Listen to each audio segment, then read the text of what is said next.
खबरों में आगे बढ़ेंगे। यूपी में 10 विधानसभा उपचुनाव को लेकर बीजेपी ने तैयारी शुरू कर दी है। कैबिनेट मंत्री संजय निषाद से हमारे सहयोगी ने इस मुद्दे पर खास बातचीत की। उन्होंने क्या कुछ कहा, सुनिए। हमारे साथ उत्तर प्रदेश सरकार में मंत्री संजय निषाद जी हैं। भारतीय जनता पार्टी ने 10 सीटों को लेकर जो रणनीति थी उस पर मंथन कर लिया।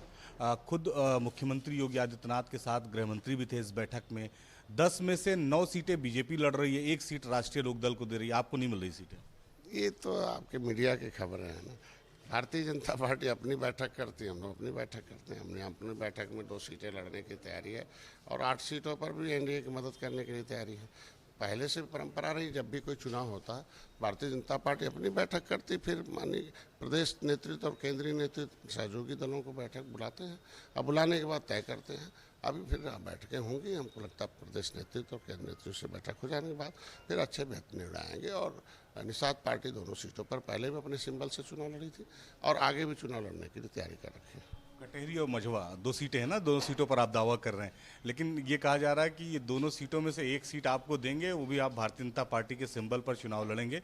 इसके लिए 2 लोगों की जिम्मेदारी भी दे दी गई, केशव प्रसाद मौर्य को, ब्रजेश पाठक को, आपसे चर्चा करने के लिए। नहीं, पहले था कि हमने अपने सिंबल से, उनके सिंबल से अपने प्रत्याशियों को लड़ाया था, लेकिन वो प्रत्याशियों ने गलत परंपरा डाल दी।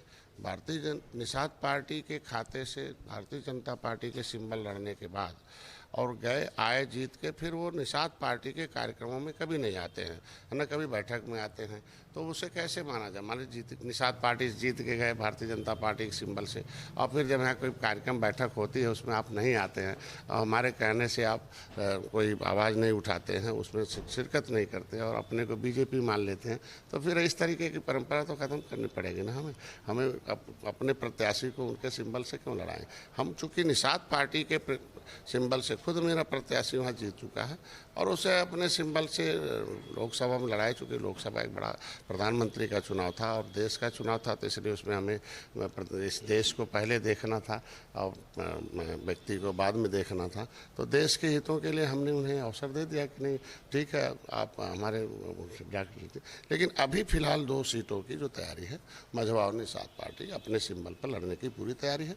और पहले भी रही है कि जब भारतीय जनता पार्टी की बैठक हो जाती है वो अपना निर्णय लेते हैं, फिर निषाद पार्टी और भारतीय जनता पार्टी की बैठक प्रदेश और नेतृत्व का होता है, उसके बाद फाइनल निर्णय होता है। अभी बैठक होनी है, उसके बाद निर्णय होगा। नहीं, वो तो कह रहे हैं कि हमने निर्णय ले लिया है, क्या चुनावी रणनीति होगी हमारी। अगर आपको कहते हैं भाजपा के सिंबल पर लड़ने के लिए, तो कोई नाराजगी है? अब ऐसा तो कोई उनका आधिकारिक बयान आया नहीं। अगर आधिकारिक बयान आएगा तो फिर उस पर बयान दिया जाएगा।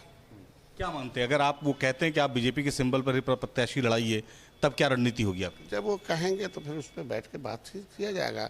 अगर उनकी कमेटी का निर्णय होगा फिर हम लोग फिर बैठक करेंगे। हमारी कोर कमेटी, हम अपनी कोर कमेटी में जो निर्णय लेगा वो हम बताएंगे। ठीक है, धन्यवाद। तो हमारे साथ संजय निषाद जी थे, जिनका ये कहना है कि भारतीय जनता पार्टी से बातचीत चल रही है, अभी उनकी बैठकें हो गई हैं, अब हमारे साथ बैठक होगी और निश्चित तौर पर उन्हें पूरा भरोसा है कि जो दोनों सीटें पर दावा कर रहे हैं संजय निषाद, उस पर भारतीय जनता पार्टी इनके ही सिंबल से प्रत्याशी को चुनाव लड़ने की अनुमति देगी। आगे इसको लेकर चर्चा की जाएगी, अभी कोई नाराजगी नहीं। लखनऊ से वीडियो जर्नलिस्ट दीपक राणा के साथ निखिल शर्मा, न्यूज़ स्टेट उत्तर प्रदेश।